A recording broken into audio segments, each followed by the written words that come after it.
이 시간 하나님께서 우리에게 주신 말씀은 요한복음 21장 15절에서 17절입니다. 요한복음 21장 15절에서 17절까지 말씀 제가 봉독하겠습니다. 오늘은 요한복음 강해의 27번째 마지막 시간입니다. 오늘 요한복음이 끝이 나는데요, 우리 요한복음 마지막 요한복음 21장 15절에서 17절까지 말씀 제가 봉독하겠습니다. 그들이 조반 먹은 후에 예수께서 시몬 베드로에게 이르시되 요한의 아들 시몬아, 내가 이 사람들보다 나를 더 사랑하느냐 하시니 이르되 주님 그러하니이다. 내가 주님을 사랑하는 줄 주님께서 아시나이다. 이르시되 내 어린 양을 먹이라 하시고, 또 두 번째 이르시되 요한의 아들 시몬아, 내가 나를 사랑하느냐 하시니 이르되 주님 그러하나이다. 내가 주님을 사랑하는 줄 주님께서 아시나이다. 이르시되 내 양을 치라 하시고, 세 번째 이르시되 요한의 아들 시몬아, 내가 나를 사랑하느냐 하시니 주께서 세 번째 내가 나를 사랑하느냐 하심으로 베드로가 근심하여 이르되 주님 모든 것을 아시오매 내가 주님을 사랑하는 줄을 주님께서 아시나이다. 예수께서 이르시되 내 양을 먹이라. 아멘. 오늘 제가 감기가 좀 오래 가고 있습니다. 그래서 이따 예배 후에 간단하게 목례밖에 못할 것 같습니다. 마스크 쓰고 이해 부탁드리고요. 감기 조심하시기 바랍니다. 이 시간 옆 사람에게 이렇게 한번 인사할까요? 내가 나를 사랑하느냐? 주님을 사랑하십니까? 주님을 사랑합니다. 예, 주님께서 내가 나를 사랑하느냐 물으시는데, 오늘 말씀을 통해서 예배가 끝난 그 예배 설교 듣는 중에 우리 신앙 고백이 되어 네 주님, 내가 주님을 사랑합니다 고백할 수 있는 시간이 되길 바랍니다. 제가 3년 전쯤에 로마서를 강의했고, 그래서 우리가 구원론에 대해서 좀 배웠습니다. 많이 배웠고요. 그 다음 창세기 강해를 통해 가족의 중요성을 깨달았고, 또 요한복음을 통해서 예수 그리스도의 일대기를 통해 예수님에 대해서 더 많이 알게 되었습니다. 오늘 요한복음이 마지막 끝이 납니다. 요한복음을 마무리하며 주님에 대해서 이 연말에 더 깊게 생각할 수 있게 된 것도 참 은혜인 것 같습니다. 원래는 요한복음 20장의 내용이 끝나는 것 같습니다. 이미 예수님께서 고난당하시고 죽으시고 부활하신 내용이 다 기록되어 있고요. 요한복음의 기록 목적까지 있습니다. 요한복음이 왜 적혀있는지, 요한복음이 왜 기록되어 있는지도 요한복음 20장 31절 마지막 절에 오직 이것을 기록하면 너희로 예수께서 하나님의 아들 그리스도이심을 믿게 하려 함이요 또 너희로 믿고 그 이름을 힘입어 생명을 얻게 하려 함이니라. 예수님을 믿게 하게 하고 또 예수님의 이름을 힘입어 생명을 얻게 하려고, 우리에게 생명을 주시려고 요한복음을 기록했다. 요한복음을 통해서 우리가 예수님을 믿게 되었고 생명을 얻으신 줄 믿습니다. 그러면 우리 생각합니다. 이미 끝났구나. 요한복음이 이제 끝났구나. 그래서 요한복음 21장은 부록인가 덧붙여진 것인가 이렇게 학자들이 얘기하는 경우도 있습니다. 그런가요? 요한복음 21장은, 마지막 장은 덧붙여진 것일까요? 성경에 부록은 없습니다. 성경에 덧붙여지는 것은 없어요. 20장의 기록 목적이 다 나와 있지만 21장도 너무나 중요한 말씀입니다. 21장을 통해서 예수께서 제자들을 얼마나 사랑하시는지를 우리가 알 수 있습니다. 정말 끝까지 사랑하십니다. 또한 예수님께서 제자들에게 이렇게 물어보셔요. 내가 나를 사랑하느냐? 주님이 제자들에게 그렇게 물어보시는 장면 가운데서 다시 한번 우리도 주님의 사랑을 깨닫고, 우리도 주님, 내가 주님을 사랑합니다 라고 고백하는 시간 되길 바랍니다. 오늘 본문에 주님께서 세 가지 사랑으로 제자들에게 나타내 주시는데요. 먼저 어떤 사랑으로 보여주시냐? 첫 번째는 계시입니다. 예수님은 자신을 보여주십니다. 1절과 2절을 다 같이 읽겠습니다. 1절과 2절입니다. 시작. 그 후에 예수께서 디베라 호수에서 또 제자들에게 자기를 나타내셨으니 나타내신 일은 이러하니라. 시몬 베드로와 디모데라 하는 도마와 갈릴리 가나 사람 나다니엘과 세베대의 아들들과 또 다른 제자 둘이 함께 있더니. 아멘. 디베랴 호숫가에서 예수님께서 또 제자들에게 자기를 나타내셨어요. 예수님과 인연이 깊은 7명의 제자들을 만나 주셨는데요. 이 디베랴 호수, 바로 갈릴리 호수를 말하고 있습니다. 예수님이 부활 후에 여러 번 제자들에게 보여주셨는데 이렇게 예수님께서 자신을 계시하십니다. 이거 계시라는 단어가 두 번이나 강조되어 있어요. 나타났더라, 자기를 나타내었더라. 2번이나 나와 있고요. 14절에 보면 한 번 더 있습니다. 총 3번에 걸쳐서 똑같은 단어, 예수님께서 자기를 나타내 주셨다. 2글자로 계시입니다. 여러분, 자기를 나타냈다는 게 얼마나 중요할까요? 예수님께서 제자들에게 자기 몸을 보이셨다는 거, 부활 후에 자기 몸을 보여주신 것이 얼마나 대단한 일인지 아십니까? 성경에 그냥 보여주셨구나 이런 게 아니에요. 엄청난 은혜입니다. 아무나 보여주시는 게 아니에요. 여러분, 계시란 무엇일까요? 생각해 보십시오. 유한은 무한을 담을 수 없다는 말 들어보셨나요? 유한은 무한을 담을 수 없어요. 유한한 존재가 무한한 존재를 이해할 수 없다는 거예요. 차원이 하나만 달라도 이해할 수 없는 거 아시죠? 2차원 동물들인 개미떼들이 갈 때 우리가 바위를 올려놔도 깜짝 놀랍니다. 지각 변동이 일어났죠. 바위를 치워놓으면 이게 뭔 일이삼? 이럽니다. 1차원만 바뀌어도 이해할 수 없어요. 개미들은 인간을 이해할 수 없습니다. 하물며 한 차원 차이가 아니라 100차원, 1000차원, 아니 완전히 이해할 수 없는 영역에 온 세상을 지으신 창조주의 그 지혜와 창조주의 능력을, 창조주의 뜻과 그분의 섭리와 경륜을 우리가 어떻게 이해할 수 있을까요? 유한은 무한을 담을 수 없습니다. 생각해 보십시오. 여러분들이 지금 우리가 다 바닷가로 가서 모래알을 하나씩 세본다고 생각해 보십시오. 전교인이 다 가서 밤새도록 모래알을 세도요, 죽을 때까지 셀 수 없습니다. 평생 세도 셀 수 없어요. 바닷가의 모래알조차도 우리는 셀 수 없어요. 우리가 소스를 가져가서요, 막 양동이에 막 담습니다. 숟가락으로 풉니다. 얼마나 풀 수 있겠습니까? 바닷물을 다 퍼버리라, 못 풉니다. 유한한 존재는 무한한 존재를 이해할 수 없어요. 유한은 무한을 담을 수 없습니다. 그런데 특별 계시란 뭡니까? 하나님께서 자신을 드러내 주시는 거예요. 절대자가 자신을 보여주시는 거예요. 구름으로 태양을 가려도 우리는 잠깐 볼 수 없는데요, 하나님이 자기 얼굴을 가리면 우리는 볼 수 없는데요, 자기 자신을 보여주시는 거예요. 눈이 부셔서 태양을 볼 수 없는데 하물며 태양을 만드신 하나님, 참 빛이신 우리 하나님을 우리가 어떻게 보겠습니까? 그러나 하나님께서 우리에게 계시해 주시는 겁니다. 그러니까 하나님 우리에게 나타내 주지 않으면 우리는 하나님을 알 수 없어요. 어떤 인간도 어떤 존재도 하나님을 알 수 없어요. 이해할 수 없습니다. 믿을 수 없습니다. 그래서 이 나타나심이란 거, 계시라는 것은 우리가 그냥 읽어서는 안 되는 너무나 큰 은혜라는 거예요. 예수님이 제자들에게 자기를 보이셨다, 나타내 주셨다. 오늘날 성경을 우리가 완성됐죠. 이것을 뭐라고 합니까? 4글자로 특별 계시라고 합니다. 특별 계시. 성경 66권이 완성되었고 하나님의 말씀이 완성되었기 때문에 이걸 통해 하나님께서 이 성경으로 우리에게 자신을 나타내 주시는 거예요. 하나님이 어떠하심을 성경으로 충분히 알 수 있게 하시는 겁니다. 충분히 다 알 수 있도록. 그래서 계시라고 하는 것이죠. 여러분, 우리가 하나님께 이런 은혜를 받았습니다. 성령께서 우리와 함께 하셔요. 성경도 주셨고요, 성령도 우리 안에 계셔서 아예 우리 안에 거주하십니다. 자기를 나타내 주시고요, 자기를 깨닫게 하시고요, 우리에게 말씀하시는 것입니다. 저는 주님을 참 보고 싶을 때가 있어요. 며칠 전에도 저 주님 보고 싶습니다. 외롭고 힘들 땐 더 그런 것 같아요. 몸도 요즘 좀 안 좋으니까 더 예민해지고 마음도 좁아지고 막 그러는 것 같더라고요. 사랑도 좁아지고 남을 더 돌보고 교회를 돌봐야 되는데 나 우리 가족 케어하는 것도 힘드니까 참 마음이 어려웠어요. 외롭고 힘들 땐 더더욱 그래요. 그냥 그 주님의 품에 안겨서 한없이 울고 싶을 때가 있어요. 지켜야 할 가정과 아내와 자녀들, 지켜야 할 교회, 목사라는 신분, 지켜야 할 그 잣대, 도덕성, 나의 선의 어떤 선한 기준들, 지켜야 할 그런 목숨, 지켜야 할 소망, 무엇 하나 쉽게 버리거나 쉽게 놓지 못하고 꺼뜨리지 못하고 단단히 붙잡고 살아가는 게 너무나 어려운 겁니다.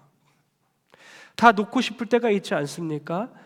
그때 주님께 안겨서 그 품에서 쉼을 누리는 여러분, 또 제가 되었으면 좋겠습니다.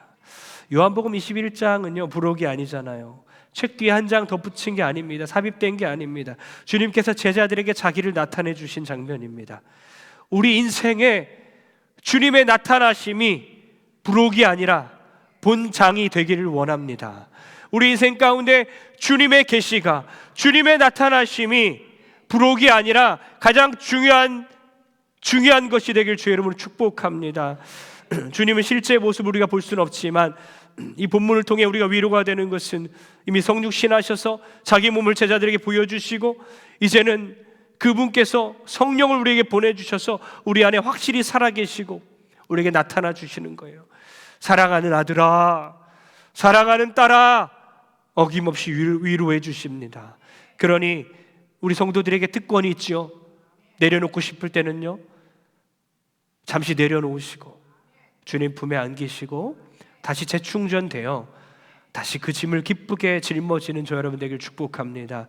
이렇게 주님께서 나타내 주신다는 건 중요한 의미라는 거예요. 디베라호수가의 갈릴리호수, 디베라호수는 갈릴리호수라고 했습니다. 디베라호수, 갈릴리호수, 게네사레호수 다 똑같은 말인데요, 당시 헤롯은 티베리우스 황제에게 바치는 그 디베라라고 하는 그 도시가 있었고 그 도시의 이름을 따서 디베라호수의 이름이 지어졌어요. 디베라호수는 갈릴리호수입니다. 이 갈릴리호수는 처음 예수님이 베드로를 처음 만나 주시는 장면이에요. 관계 회복을 위해서 추억이 있는 장소로 데려가는 거죠. 때로 우리가 추억의 장소로 가면 관계가 회복되기도 하지요. 예수님은 똑같은 장면을 연출하십니다. 베드로가 처음 만나서 예수님께서 베드로를 제자로 불렀던 그 장소, 그 장면을 예수님께서 또 연출하시는 거죠. 똑같습니다. 밤새도록 물고기를 잡으려고 노력했는데 잡지 못해요. 처음에 예수님 만났을 때도 그랬거든요. 이번에도 맨 마지막 장인데도요, 똑같은 장면이 이어집니다. 똑같은 호숫가에서 물고기를 잡는데 못 잡습니다. 그러면서 예수님이 말씀하시죠. 부정의문문으로 질문합니다. 너 한 마리도 못 잡았지? 다 알고 계시죠? 네, 못 잡았어요. 오른쪽으로 던져라. 오른쪽으로 딱 던집니다. 그러면 잡히죠. 153마리나 잡힙니다. 이것이 실제로 이제 153이라는 숫자가 기록되어 있는데요, 153이라는 숫자를 우리가 뭐 따라하고 우리 삶 가운데 적용하라는 것이 아니라 실제 일이라는 것을 그렇게 증명하는 그런 숫자입니다. 그렇습니다. 주님께서 함께 하시면 제자들은 능력이 일어나고요, 제자들의 삶은 변합니다. 주님이 없으면 제자들은 아무것도 아닙니다. 이 말씀처럼 나는 포도나무요 너희는 가지라. 그가 내 안에 내가 그 안에 거하면 사람이 열매를 많이 맺나니 나를 떠나서는 너희가 아무것도 할 수 없습니다. 우리도 마찬가지죠. 우리가 주님을 떠나면 아무것도 할 수 없습니다. 우리는 아무것도 아닌 존재입니다. 아, 주님 떠나면 나는 아무것도 아닌 자구나 깨닫는 여러분 되기를 축복합니다. 우리도 주님만 계시면 되는 거예요. 그러니 주님만 계시면 됩니다. 다른 것 하나도 없어도 주님만 계시면 모든 것을 가진 자입니다. 반대로 다른 것 모든 것 갖고 있어도 주님이 안 계시면 모든 것을 잃은 자입니다. 깨닫기를 소원합니다. 주님을 소유하면 되는 거예요. 여기서 우리가 깨달을 수 있는 것은요, 때로는 안 되게 하는 것도 기적이구나. 기적이 뭔가 잘 되고 좋은 것만 기적이 아니라 물고기 153마리가 잡혔을 때만 기적이 아니라 지금 안 잡히는 게 기적이에요. 보십시오. 어떻게 밤새도록 안 잡힐까요? 주님의 연출 때문에 그런 거예요. 주님의 각본 때문에, 주님이 쓰신 그 인생 드라마 때문에 그들이 아무리 투망을 던져도 물고기가 안 잡혀요. 요리조리 다 피해 다닙니다. 어디 출장 갔습니다. 밤새도록 어부들이, 전문가들이 열심히 낚시를 했지만 투망을 던져도 한 마리도 잡히지 않는 기적. 주님은 물고기들이 잡히지 않게 하시는 거예요. 그리고 말씀하실 때 그때 잡히게 하시려고 그런 거죠. 여러분, 오른쪽이든 왼쪽이든 상관이 없어요. 지금 오른쪽으로 던졌기 때문에 오른쪽으로 던졌어야 되는데 베드로랑 제자들이 왼쪽으로 던져서 안 잡혔구나, 이러면 안 됩니다. 그래서 낚시하는 분들이 가끔씩 어때요? 주님 말씀 의지하여 내가 오른쪽으로 던지리이다. 오른쪽으로 아무리 던져도 또 안 잡혀요. 153마리라는 숫자도 중요하지 않다고 했습니다. 물론 153 모남이 유명하지요. 그러나 153을 사용한다고 그 사업장이 무조건 잘 되지는 않습니다. 중요한 건 뭡니까? 하나님이 안 잡히게 하신 거예요. 안 잡히게 하신 기적을 일으킨 겁니다. 끝까지 안 잡히도록 하시는 거예요. 그리고 예수님께서 나타나셔서 그 말씀을 들었을 때에 그때 잡히게 하시는 겁니다. 아무것도 못 잡게 하는 기적. 지금은 우리의 인생이 때로는 밤새도록 금을 던지는 씬이구나. 우리의 인생이 연극이라면 조금 가벼워질 수 있을까요? 실제 우리의 삶은 잔인한 연출 같지만 사랑의 연출이죠. 때론 괴롭지만 해피엔딩이며 인생 드라마 하나 찍게 하시려고 우리 주님께서 우리를 주인공으로 삼으신 거예요. 힘드시고 어려워도 잘 견뎌주십시오. 그저 내가 행복한 조연이고 싶다? 주님은 그렇게 허락하지 않으시네요. 그저 조연급으로 살다가 천국 가게 하지 않으시고요, 주연으로 만드셔서 전국 드라마 하나님의 최고의 작품에서 우리가 밤새도록 그물을 던지며 허탕을 치고 한 마리도 못 잡는 씬을 때로는 연출하실 때도 있다는 겁니다. 지금 주님께서 나에게 한 마리도 잡히지 않게 하는 그런 장면을 주셨구나 깨닫는 여러분 되길 바랍니다. 7절 다 같이 한번 읽겠습니다. 7절입니다. 시작. 예수께서 사랑하시는 그 제자가 베드로에게 이르되 주님이 시라하니 시몬 베드로가 벗고 있다가 주님이라 하는 말을 듣고 겉옷을 두른 후에 바다로 뛰어내리더라. 베드로, 우리의 기대를 저버리지 않습니다. 정말 사람 안 변합니다. 물불 안 가리죠. 막 흥분해서 막 예수님 잡아가려는 말고라는 종 귀를 치지 않나. 물속에서 예수님이 막 걸어오시니까 나도 걸어보겠다고 물 위로 뛰어들지 않나. 지금은 주님이라는 그 소리에 너무나 감격하고 흥분하여 또 물속으로 뛰어듭니다. 저는 근데 그렇습니다. 때로는 좌우를 돌아보는 것도 필요하지만 때로는 앞만 보고 전진하는 것도 필요하죠. 어쩌면 우리는 베드로의 영성을 잃었나 그런 생각도 해봅니다. 물속에라도 들어가서 불속에라도 들어가서 정말 멋진 모습이죠. 어쩜 무모하게 보일지도 모르겠습니다.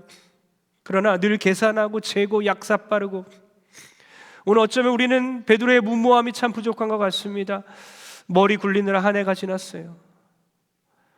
내년 하다가 몇 년이 지나고 10년이 지납니다. 기도해 보겠다고 하고 아직도 기도하고 있습니다. 언제까지 기도해요? 계속해서 기도만 해요. 하진 않습니다. 내가 원서 내보겠다고, 그 일을 도전해보겠다고 그렇게 하고 은퇴할 나이가 돼버리죠. 어쩜 우리는 베드로의 영성이 필요한지도 모르겠습니다. 주님이 이렇게 각양각색의 제자들을 만나 주셨고 그들에게 자신을 보여주셨고 저마다 예수님의 위로를 받습니다. 여러분, 주님이 우리에게 나타내 주실 때에 우리도 큰 위로를 받기를 소원하며, 네, 주님, 우리도 주님을 사랑합니다 라고 고백한 여러분 되길 바랍니다. 두 번째 또 중요한 것은 예수님은요, 나타내 주셨을 뿐만 아니라 음식을 제공합니다. 음식을 제공합니다. 9절 다 같이 읽겠습니다. 9절 시작. 육지에 올라보니 숯불이 있는데 그 위에 생선이 놓였고 떡도 있더라. 생각나는 장면이 있죠. 숯불이 펴 있습니다. 무엇이 생각납니까? 베드로 숯불 뭐죠? 부인하는 장면이죠. 예수님 부인했을 때에 베드로는 어디에 있었습니까? 예수님 잡혀갈 때에 베드로는 겹불 쬐고 있죠. 부인하는 장면이 생각날 것입니다. 여러분, 예수님을 부인했던 그런 베드로에게 주님은 음식을 주는 거예요. 그런 제자들에게 음식을 줍니다. 뿔뿔이 흩어지고 예수님을 배반했던 제자들에게 예수님은 음식을 제공하십니다. 그리고 저도 이제 숯불을 피워왔는데요. 지금 예수님이 직접 숯불을 피웠잖아요. 그냥 아무데나 가스레인지에 막 피워서 야야 먹어 던져준 게 아니에요. 인스턴트 음식 주지 않았습니다. 숯불을 다 펴놓으시고 그 위에 생선을 얹혀놓고요, 떡도 얹혀놨습니다. 주님이 능력이 많으시니까 그러나 주님의 준비를 볼 수 있는 거예요. 저도 숯불을 피워봤는데요. 언젠가 이제 집사님 권사님들하고 이제 함께 어디 가서 이제 숯불을 폈습니다. 제가 숯불을 어쩌다 피게 됐어요. 제가 해보겠습니다 하고 하는데 등골에서 막 땀이 주르륵. 목회자가 역시 목회자는 불을 못 펴. 이런 소리 들을까봐 열심히 안 돼, 할 수 있어. 샌님처럼 보이면 안 되지. 책상에만 앉아 있는 사람이면 안 되지. 열심히 나중에 결국에는 붙었어요. 너무 다행이었습니다.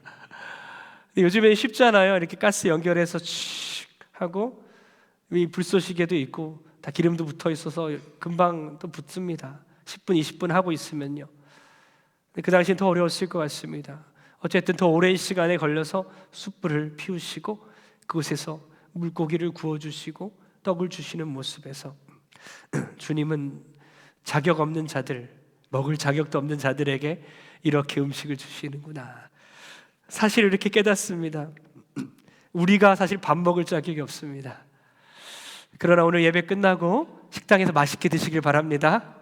사실 밥 먹을 자격 없는 것은 우리가 자주 주님을 배반하고 주님을 부인하고 주님 모른다 하고 주님을 잊어버리고 살고요. 그리고 주님보다 더 중요한 것들이 너무 많아서 사실 밥 먹을 자격도 없습니다. 그러나 주님 우리를 사랑하여 주셔서 평생 동안 우리를 지금까지 먹여주셨어요. 주님은 우리를 먹이시기 원해요. 자신을 희생시키시면서까지 우리를 먹여주시기 원해요. 프랑스 혁명 때에, 프랑스 전쟁 때 이런 일이 일어났습니다. 어떤 엄마가 세 아들과 함께 집에서 쫓겨났어요. 며칠 동안 산속과 들판을 헤매면서 부인과 아들들은요 나무 뿌리를 캐먹고요 풀을 베어서 먹었습니다. 그러면서 목숨을 연명했어요. 사흘째 되던 날 군인들이 다가왔습니다. 그들은 덩굴 속으로 숨었습니다. 군인 상사가 덩굴 속에 무슨 소리가 난다고 말했습니다. 그러면서 찾아보라고 병사들에게 지시했어요. 한참 후에 어머니와 아이들 3명이 끌려 나왔습니다. 군인 상사가 그들을 본 순간 그들이 굶어 죽기 직전이란 것을 보았습니다. 그리고 빵을 한 조각을 내었습니다. 어머니는 이리처럼 굶은 이리처럼 그것을 낚아챘어요. 그리고 그것을 3조각으로 내어서 아이들에게 나눠줬습니다. 그 군인 상사가 말했어요. 아이들에게만 나눠주는군. 자기는 안 먹는구나. 그 옆에 있던 사병이 말했습니다. 아마 배가 안 고픈가 보죠. 아니야. 어머니라서 그래. 자식을 사랑하기 때문에 자기가 먹지 않고 배고픈 아이들에게 아낌없이 다 준 것입니다. 그럼 부모는 어쩔 수 없나 봅니다. 저희 집도 가끔 그러는 것 같아요. 엄마는 뭐 말할 것도 없지요. 저도 가끔 흉내 낸답시고 생선 머리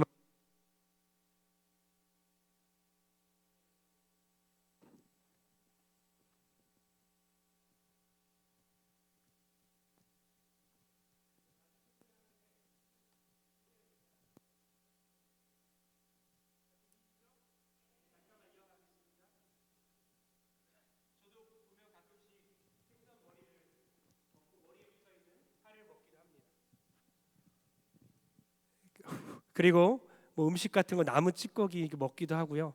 국물 같은 거 있으면 거기다 밥 말아 먹고 대충 때우기도 해요. 부모는 어쩔 수 없나 봅니다.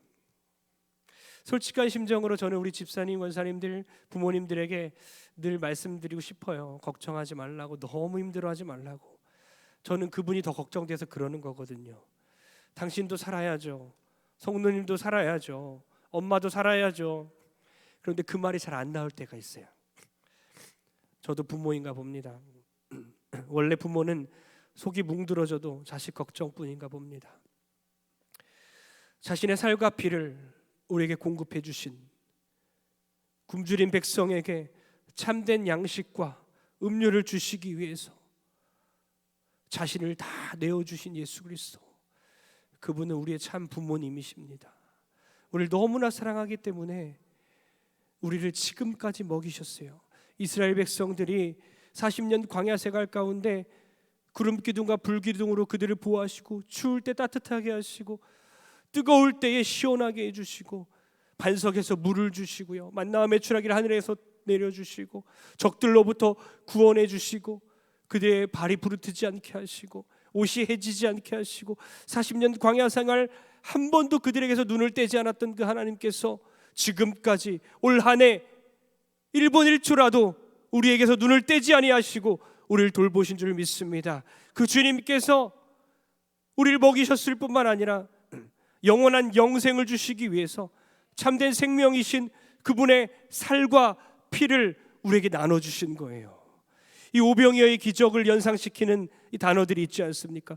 숯불 위에 떡과 물고기, 오병이어, 떡과 물고기로 제자들에게 나눠주셔서 제자들에게 영생을 주신 것처럼 마찬가지로 자신의 생명을 우리에게 나눠주심을 믿는 여러분 되기를 바랍니다. 우리 마지막은 예수님은 관계를 회복시키기 원하는 거예요. 첫 번째는 예수님은 자신을 나타내시고요, 두 번째는 예수님은 우리를 먹이시고요, 그냥 관계 회복입니다. 참 순서들이 있어요. 21장에 가니까 순서대로 합니다. 자신을 나타내 주시고 계시해 주시고요, 먹이시고요, 그리고 관계도 회복시켜 주시는 거예요. 그 다음 사명까지 주십니다. 15절 한 절만 읽겠습니다. 15절 시작. 그들이 조밥 먹은 후에 예수께서 시몬 베드로에게 이르시되 요한의 아들 시몬아 네가 이 사람들보다 나를 더 사랑하느냐 하시니 이르되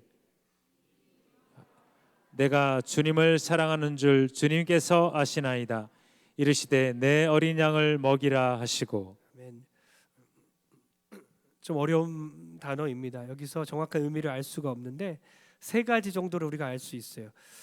그들이 예수님께서 물으시잖아요, 베드로에게. 야, 너 다른 사람보다 나를 더 사랑하냐? 어떤 의미예요? 첫 번째는 뭐죠? 다른 사람들보다 나를 더 사랑하냐?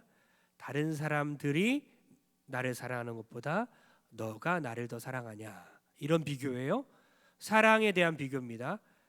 다른 사람들의 사랑보다 네 사랑이 더 크냐? 다른 사람들이 나를 사랑하는 것보다 나를 더 사랑하냐? 베드로의 헌신과 사랑을 물어보고 있죠. 두 번째는 베드로야, 이 사람들을 사랑하는 것보다 나를 더 사랑하냐?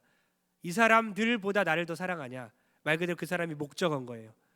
저거보다 날 사랑해, 이런 식으로 이 사람들을 사랑하는 것보다 나를 더 사랑하냐? 둘을 비교하는 거죠. 근데 그거는 좀 아닌 것 같아요. 다 사랑해야 되잖아요. 주님도 사랑하고 제자들 서로 사랑해야 되죠. 세 번째는요, 이것들보다, 이거는 이제 남성형도 있고 중성형도 있기 때문에 이것들보다도 해석이 됩니다. 이들이 아니라 이것들도 됩니다. 그러니까 이 낚싯배보다, 이 낚싯줄보다, 이 투망보다, 이 모든 생존을 위한 도구보다 나를 더 사랑하냐? 생존보다 사명이냐? 이걸 묻고 있다. 이 세 가지 중에 저는 첫 번째 것이 맞다고 생각해요. 왜냐, 지금 수많은 그 학자들도 대부분 이렇게 이 의견을 따르고요. 그리고 카슨, 모리스 퀘스텐버거 등 권위 있는 학자들도 그렇게 말을 하는데요. 첫 번째 질문은 이거예요. 첫 번째로 해석하면, 베드로야, 이 사람들이 나를 사랑하는 것보다 너가 나를 더 사랑하느냐? 평생에 베드로가 그렇게 고백했던 사람이에요. 내가 목숨 걸어 주님을 사랑합니다. 저 사람들이 다 주님을 떠나도, 저 사람들이 주님을 떠나는 사랑일지 모르지만 나는 주님이 어디를 가든지 나는 목숨 걸고 따르겠습니다. 늘 자기의 사랑이 더 헌신적이고 자기의 사랑이 최고라고 했던 사람입니다. 그런 것처럼 지금 베드로는 그렇게 생각하는 것처럼 예수님이 베드로에게 그것을 묻고 있는 거예요. 이 사람들이 나를 사랑하는 것보다 나를 더 사랑하냐? 여러분들, 주님께서 여러분에게 물으시면 어떻게 대답하시겠습니까? 여기 있는 모든 성도들보다, 그들이 나를 사랑하는 것보다 네가 나를 더 사랑하느냐? 주님, 그렇습니다. 내가 어떤 성도들이 사랑하는 것보다 내가 주님을 더 사랑합니다. 그렇게 고백하는 여러분 되길 바랍니다. 베드로가 이렇게 세 번 부인했음에도 불구하고 예수님은 이렇게 세 번 질문합니다. 이래서 세 번이에요. 왜 세 번이나 질문하지? 이렇게 궁금해할 수도 있겠습니다. 왜 세 번일까? 갈구는 걸까? 대답했는데 대답이 만족스럽지 않은 걸까? 아니에요. 똑같은 질문, 똑같은 대답 세 번. 베드로가 세 번이나 주님을 부인했기에 관계 회복을 위해서 세 번이나 물어봐 주시는 거예요. 그만큼 주님은 관계 회복이 중요합니다. 여러분, 어때요? 관계가 정리되지 않았는데 덮어놓고 사시죠? 점점 그렇게 되는 것 같습니다. 근데 관계보다 관계 회복이 더 중요해요. 일보다 관계가 중요합니다. 한국 교회는 어때요? 대부분의 한국 교회는 다 일 중심적이에요. 목표 중심적입니다. 베드로와 같아요. 좌우도 가끔은 봐야 되잖아요. 앞만 보는 신앙도 중요하지만 앞만 보고 평생 좌우를 안 보면 안 되잖아요. 그런데 대부분 한국 교회들이 여지껏 그렇게 해왔다는 거예요. 이제 우리는 어떻게 해야 됩니까? 관계 회복의 중요성을 깨달아야 돼요. 일 늦게 해도 됩니다. 안 해도 됩니다. 천천히 해도 됩니다. 나중에 해도 됩니다. 그러나 관계는 지금 해야 됩니다. 주님은 그걸 원하시는 거예요. 사명 감당해라. 우리 양을 치라. 양을 먹이라. 양을 돌보라. 그 전에 나를 사랑하느냐, 관계 회복을 먼저 중요시 여기는 하나님. 우리 애들도 보니까요, 개수가 되게 중요하더라고요. 고기 이제 아침에 이제 고기 같은 거 잘라주면요, 고기 반찬 나오면 난리 나잖아요. 얼마나 귀합니까? 첫째와 둘째가 막 경쟁이 붙어요. 막 너도 나도 집어 먹습니다. 제가 정확하게 개수를 잘라서 줘요. 몇 개. 받자마자 개수 세거든요. 몇 개. 누나가 더 많잖아. 누가 더 많잖아. 이래요. 과일도 똑같이 잘라줍니다. 몇 개 정확히. 안 잘라주면 난리가 나는 거예요. 여러분, 목표가 없으면 싸우지 않아요. 숫자를 말하지 않으면 싸우지 않습니다. 경쟁하지 않습니다. 만약에 목표가 주님이라면, 목표가 우리 주님이라면 우리 동선교회가 싸우지 않고 더 사랑하게 될 줄 믿습니다. 결론 내립니다. 주님께서 나타내 주셨고 먹이셨고 관계 회복까지 해주셨어요. 그런데 하나 질문하고 싶어요. 예수님의 사랑이 먼저일까요? 베드로의 사랑이 먼저일까요? 예수님의 사랑이 먼저입니다. 예수님 베드로 먼저 택했고, 예수님 먼저 택하여 세웠고 회복하셨고 사명 주십니다. 너희가 나를 택한 것이 아니요 내가 너희를 택하여 세웠나니. 우리가 주님을 택한 것이 아니라 주님이 우리를 택했습니다. 우리가 주님을 먼저 사랑한 게 아니라 우리 어떠함에도 불구하고 주님이 우리를 먼저 사랑하셨습니다. 주님께서 먼저 나타나 주셨고, 주님께서 우리를 먹여주셨고, 주님께서 우리와의 관계를 회복시키기 위해서 당신은 십자가에 못 박혀 돌아가셨습니다. 그 먼저 주신 사랑에 힘입어 우리도 이제는 주님, 나도 주님을 사랑합니다, 가장 사랑합니다 라고 고백하는 저 여러분 되게 주의로 축복합니다.